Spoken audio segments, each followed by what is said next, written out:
인도하신다, 생명수 샘으로 인도하신다, 이런 제목으로 말씀의 은혜를 나누고자 합니다. 인생은 영원하지 않습니다. 우리는 극히 짧은 정해진 때를 살아갑니다. 그런데 그 짧은 인생을 살면서 우리는 눈물 골짜기를 지나가게 돼요. 오늘 우리 강찬모 목사님이 송리스트를 이렇게 잘 아주 정하셨는데, 오늘 설교 본문을 쭉 살피시고 찬양을 이렇게 선곡하신 것 같아요.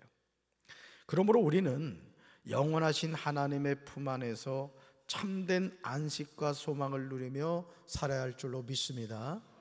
시편 84편 고라 자손의 시에서 고백하고 있는 내용입니다. 누가 복 있는 사람인가를 다음과 같이 고백하고 있습니다. 우리는 이 고백이 사실임을 압니다. 우리 말씀 같이 읽습니다. 주님의 집에 사는 사람들은 복됩니다. 그들은 영원토록 주님을 찬양합니다. 셀라.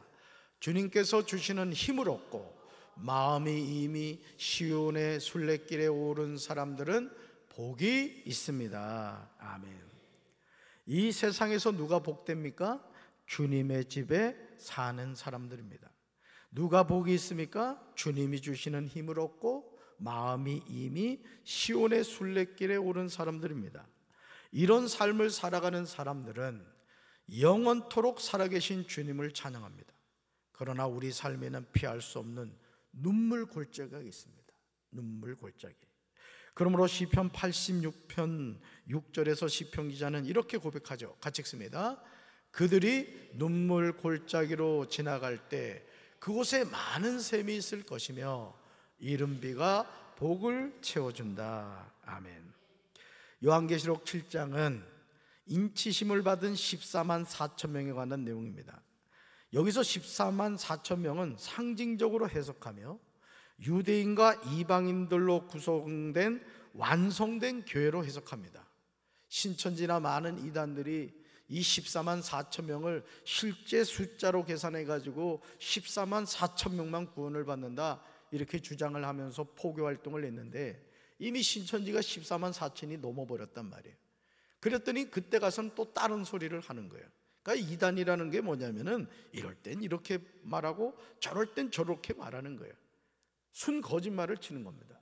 그렇기 때문에 오늘 이 14만 4천은 상징적으로 해석하며 유대인과 이방인들로 구성된 완성된 교회로 해석한다는 거예요. 요한계시록 7장 4절에서 요한은 다음과 같이 말합니다. 같이 읽습니다. 내가 인침을 받은 자의 수를 들으니 이스라엘 자손의 각 지파 중에서 인치심을 받은 자들이 14만 4천이니 아멘. 요한계시록 7장 5절부터 8절까지 사도 요한은 인침을 받은 자들에 관하여 이스라엘 지파의 이름을 열거하고 있습니다. 여기서 이스라엘 지파의 이름과 순서와 내용은 문자적인 의미보다는 영적인 의미로 해석해야 됩니다. 모든 지파에 뭐뭐 중에 1만 2천이요, 이 표현이 계속 반복이 돼요. 여러분 5절을 보시면요, 유다 지파 중에 인침을 받은 자가 1만 2천이요, 이렇게 기록하고 있고, 이어지는 루벤 지파부터 다른 지파는 뭐뭐 중에 1만 2천이요 이렇게 기록한 후에 8절 하반절에서 다시 베냐민 지파 중에 인침을 받은 자가 1만 2천이라고 기록하고 있습니다. 이것은 12, 12의 1000배로 완전하고 큰 숫자임을 상징할 뿐만 아니라 동일하게 뭐뭐 중에를 반복하여 인침을 맞은 자들이 선택된 무리임을 암시하고 있는 거예요. 특별히 이 요한, 사도 요한 같은 경우는 요한복음이나 또 요한서신 또 요한계시록에서 이 상징적인 개념을 많이 이용해서 하나님의 말씀을 이렇게 전하고 있는 경우가 많습니다. 요한계시록 7장 9절에서 그 위에 엄청난 군중이 모여 있는 것을 요한의 눈으로 보았습니다. 그 수가 너무 많아서 요한은 셀 수조차 없을 정도였다고 말합니다. 여기서 큰 무리가 14만 4천이라는 수로 상징된 자들과 동일인으로 봅니다. 모든 나라와 민족, 언어를 초월하여 모인 이 사람들은 하나님의 보좌와 어린 양 앞에 섰습니다. 그들은 모두 흰옷을 입고 손에는 종려나무 가지를 들고 있었습니다. 여기서 흰옷은 정결과 승리를 상징하는 옷으로, 이것은 그리스도가 십자가에서 죄인들을 위하여 흘리신 구속의 보혈로 죄사함을 받아 구속받았음을 나타냅니다.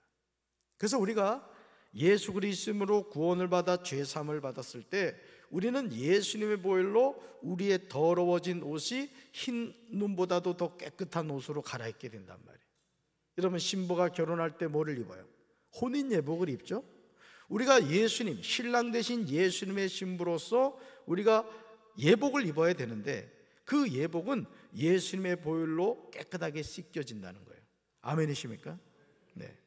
그리고 종려 가지는 일반적으로 승리나 기쁨의 상징으로 사용되죠. 요한계시록 7장 10절에서 그리스도의 피로 구속함을 받아 흰옷을 입은 허다한 무리가 종려 가지를 들고 보좌 앞과 어린 양 앞에서 하나님과 어린 양의 구속하심에 대해서 기쁨으로 찬양을 합니다. 사도 요한은 큰 소리의 내용을 이렇게 전하고 있어요. 우리 아까 불렀던 찬양이에요. 같이 읽습니다. 구원하심이 보좌에 앉으신 우리 하나님과 어린 양에게 있도다. 한 번 더요. 구원하심이 보좌에 앉으신 우리 하나님과 어린 양에게 있도다. 아멘. 거다 비추으세요. 구원하심이. 사랑하는 성도 여러분, 구원하심이 누구에게 있습니까? 보좌에 앉으신 우리 하나님입니다. 구원하심이 누구에게 있습니까? 보좌에 앉으신 어린 양입니다. 그런데 그 구원의 문이 모든 나라와 민족과 백성과 언어에 열려 있다는 거예요. 그러니까 하나님은 지금도 모든 나라, 모든 민족, 모든 백성, 모든 언어를 사용하는 사람들이 구원받기를 원하신단 말이에요. 아멘이십니까?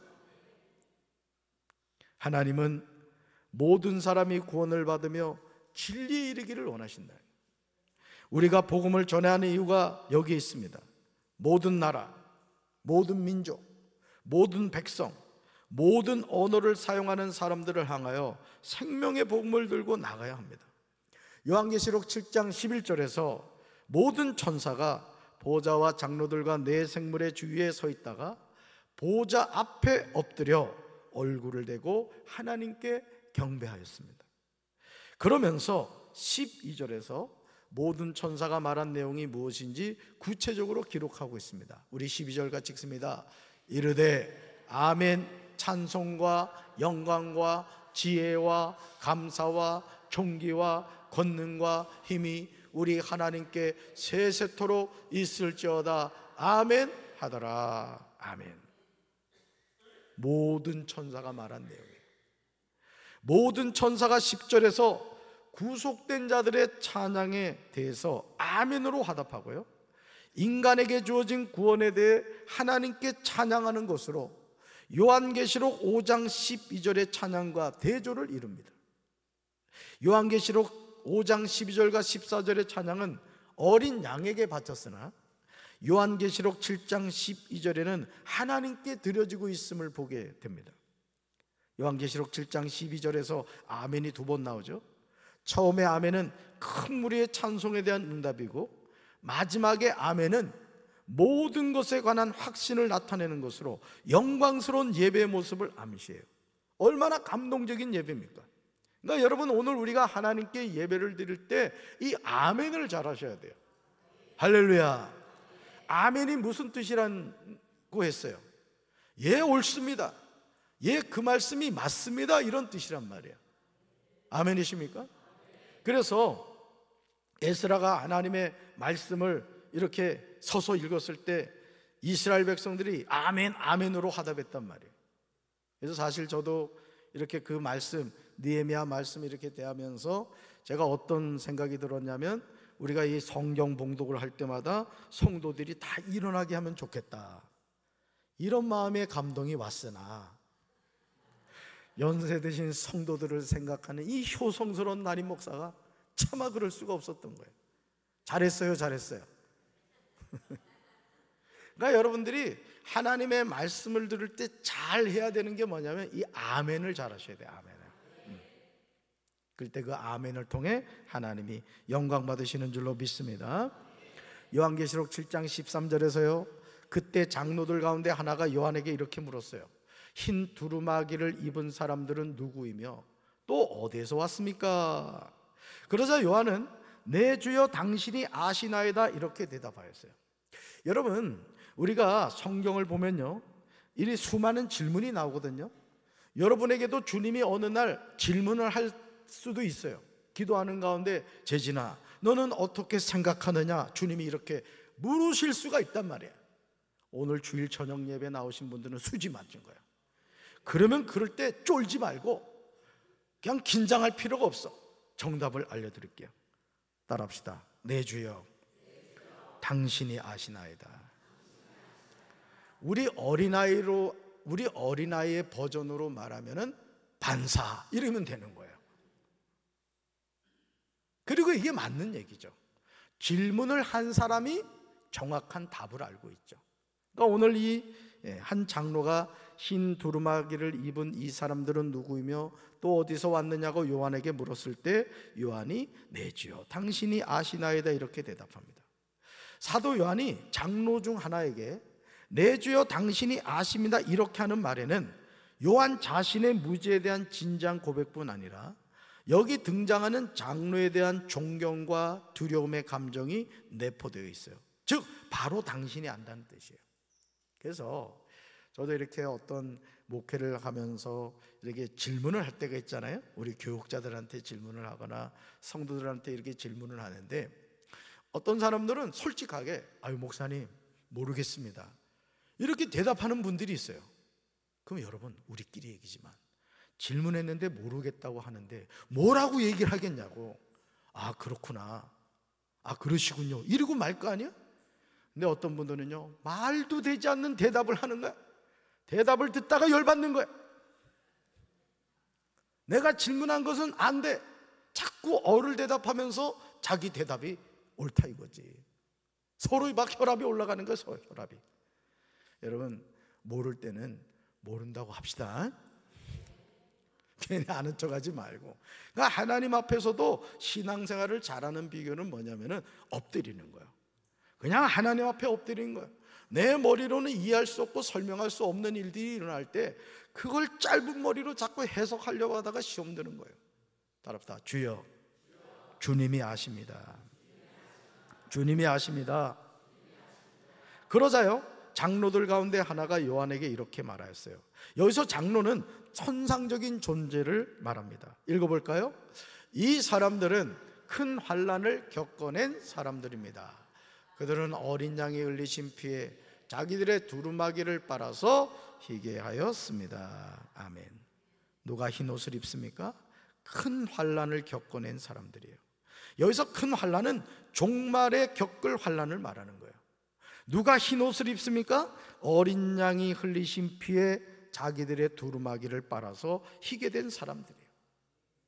인간이 죄사함을 받는 것은 자신의 공로에 위한 것이 아니라 전적으로 어린 양이 흘리신 보혈인 거예요. 아멘이십니까? 그래서 저는 이렇게 목회를 하면서 제가 깨닫는 게 뭐냐면 신앙생활이 너무 단순한 거예요. 너무. 왜 단순하냐? 우리가 가는 이 구원의 길에 내가 조금이라도 기여할 수 있는 것은 0.00001%도 없어요. 오늘 우리 호산나 찬양대 맞지? 오늘 호산나 찬양대가 여러분들은 가만히 듣고 있어서 그냥 몰랐지 오늘 찬양이 엇박자라서 보통 어려운 게 아니에요. 근데 찬양대인데 입을 유심히 봤어. 누가 실수하나? 야, 한 명도 실수를 안 하는 거야. 이런 찬양을 부르는 찬양대는 내가 볼 때 우리나라에선 호산나밖에 없어. 우리 박수 한번 해주시다. 박수. 야, 왜 지휘자가 그런 어려운 곡을 선곡해가지고, 그지? 누가 선곡했어? 최용석 권사님이야? 여러분, 우리가 하나님의 자녀로 이 세상 살아가면서요, 신앙생활은 복잡하지 않아요. 따라서 예수님의 보혈, 예수님의 보혈, 예수님의 보혈의 능력이 있는 거예요. 오늘도 우리 최근희 성도님을 이제 신방을 다녀왔어요. 우리 한상희 권사님 아내 되시는 분이죠. 신방에 가서 시편 23편 말씀을 함께 나눴어요. 여러분, 여호와는 나의 목자시니 내게 부족함이 없으리로다. 다윗의 고백이거든요. 여러분, 다윗이 그냥 고백한 게 아니란 말이에요. 그는 성령의 사람이에요. 하나님의 영에 붙잡힌 받은 사람이에요. 아주 이해하기 쉽게 말씀드릴까요? 절 보세요. 제가 여기 스마트폰을 가지고 있습니다. 이 스마트폰이 미국 가는 방법을 알려드릴까요? 이 스마트폰이 미국 가는 방법을 알려드릴게요. 제가 미국 가면 됩니다. 저를 미국에 좀 보내주십시오. 우리 인생은 뭐와 같으냐? 스마트폰과 같은 거예요. 나의 목자 되시는 예수님과 함께 동행할 때 푸른 풀과 쉴 만한 물가로 목자이신 예수님이 우리를 인도해 주시는 거라고요. 그래서 예수님 따라 우리가 가는 거예요. 아멘이십니까? 어린 양이신 그리스도가 흘리신 보혈로 속죄함을 받는 거예요. 노력으로 받는 게 아니란 말이에요. 그러니까 성철 스님이 얼마나 불쌍해요. 법정 스님 정말 멋진 분이에요. 난 그분의 책을 읽으면서요, 너무너무 내가 감동을 받았어요. 근데 안타까운 것은 그 법정 스님도 성경을 읽었거든요. 여러분, 스님들도 성경 있습니다. 고승들은요 성경 다 읽어요. 웬만한 경전을 다 읽어요. 문제는 뭐예요?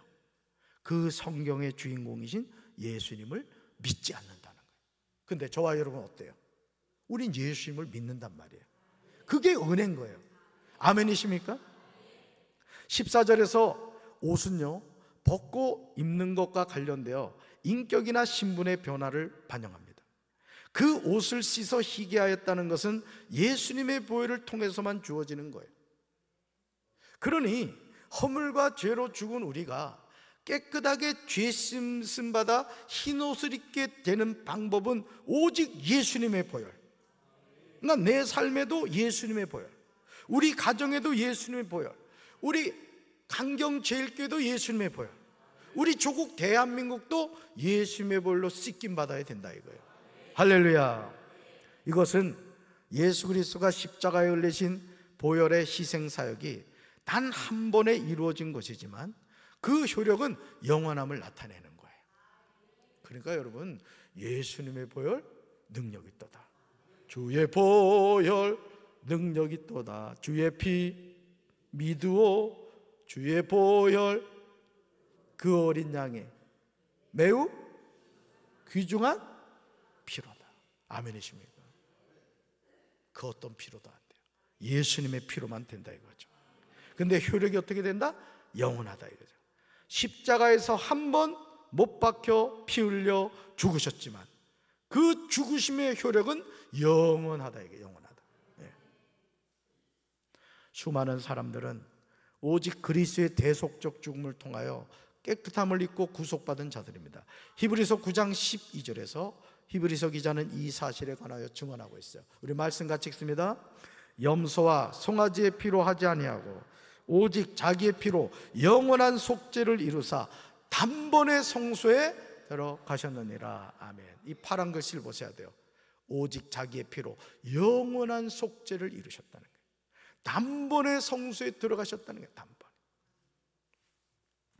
요한계시록 7장 12절에서 그러므로 셀 수 없는 큰 무리인 흰옷을 입은 자들은 하나님의 보좌 앞에 있고 하나님의 성전에서 밤낮 그분을 섬기고 있는 거예요. 그리고 그 보좌에 앉으신 분이 흰옷을 입은 자들을 덮는 장막이 되어 주신다는 거예요.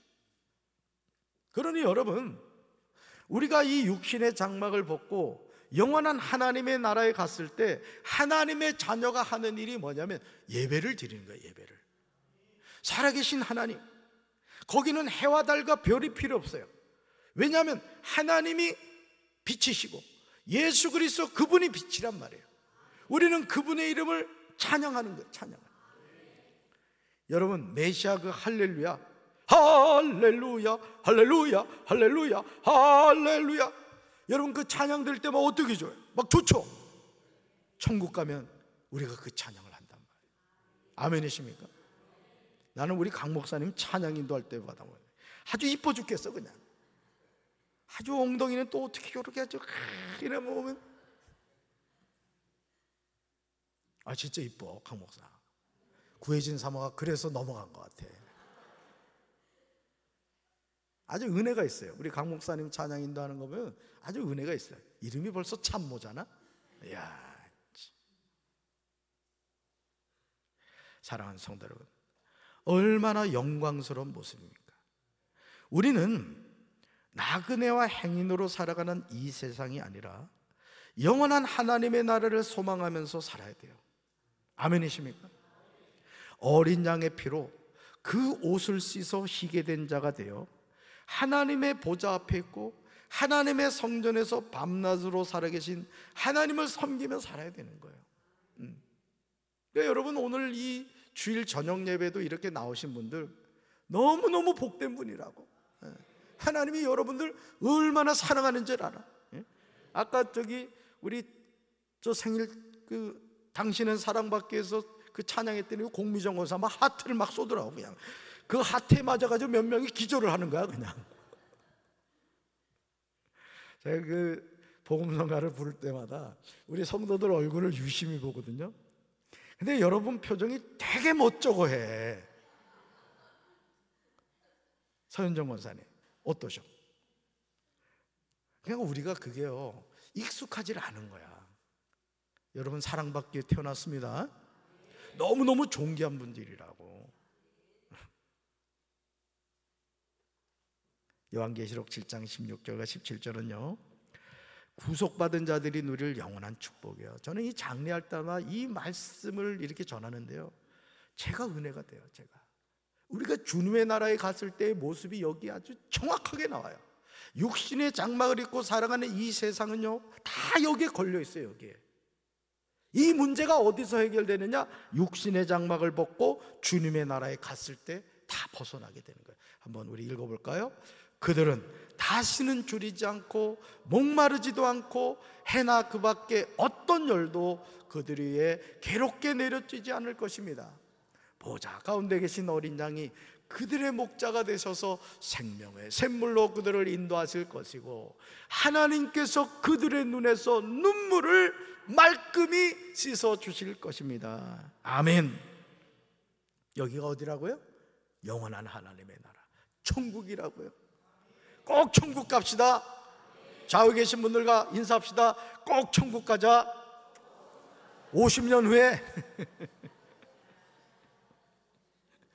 오늘 최근희 성도님 신방을 갔는데 올해가 만 90세래요 그래서 제가 말씀을 전하면서 최근희 성도님 딱 100세까지만 사셔. 그때 깜짝 놀라면서 그 눈빛에 희망이 있더라고. 희망이. 야, 그지? 조금남 권사님, 그지? 저희 어머니도 그렇게 내가 100세까지 살라고 했더니 87세 그냥 천국 가버리셨어요. 그러니까 여러분, 저는 이 요한계시록 이 7장 16절과 17절 여러분 아예 암송하셔. 인생이 괴롭고 고통스러울 때마다 그래, 이 땅은 이런 삶이지만 하나님의 나라는 이런 나라지, 이런 회복이 있지. 여러분 그 위로 받으시라고요. 여기서 주림과 목마름은요 단순히 육체적 빈곤 상태를 의미하는 것이 아니라 영적 갈급의 상태를 나타내는 거예요. 그래서 여러분 우리가 하나님의 자녀로 바르게 사는 것은요 늘 영적 결핍을 느껴야 돼요. 더 하나님의 은혜를 사모하고 더 하나님의 축복을 사모하고 더 하나님이 주시는 그 기쁨을 우리가 누려야 된다고요. 이만하면 됐습니다. 예수 믿는 사람은 이만하면 됐습니다가 없어요. 더 주십시오라고 해야 된다고요. 할렐루야. 어린 양의 피로 인하여 완전히 구속받은 자들은 그러한 주림과 목마름이 더 이상 없는 완전히 충족된 상태를 누리게 됩니다. 그러므로 보좌 한가운데 계신 어린 양이 흰 옷을 입은 자들의 목자가 되셔서 생명의 샘물로 인도하세요. 우리는 그 주님을 바라봐야 된다고요. 언제까지? 이 육신의 장막을 벗는 그날까지. 하나님은 흰 옷을 입은 자들의 눈에서 눈물을 말끔히 씻어주세요. 여러분 눈물 날 일 많잖아요, 그죠? 눈물 골짜기 지나가잖아요. 그러나 참으세요. 주님이 여러분 눈물을 닦아줄 거예요. 명수가 힘들지 눈물 닦아준다고. 영자야 힘들지 눈물 닦아준다고. 아멘이십니까? 이것이 우리가 장차 누리게 될 천국의 모습이에요. 저는 우리 사랑하는 성도 여러분들이 이 땅에서도 행복하시기 바랍니다. 그러나 잠깐 살아가는 이 세상에 영원한 주님의 나라를 바라보면서 우리 눈에서 눈물 닦아주시는 그 주님을 바라보며 믿음으로 승리하는 우리 성도들 되기를 주님의 이름으로 축원합니다. 가슴에 손 얹겠습니다. 사랑의 주님,